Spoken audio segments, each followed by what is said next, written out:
annesinin oradayız. Telefonu niye açmadın acaba? Ne yapıyor kedi? Su girdi, ses gelmiyor. Ne yapıyor kedi? Aa, yağmurda.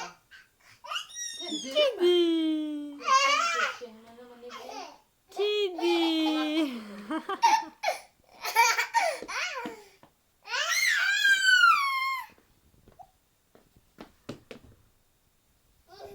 Korkutma kedi. Elledin ama.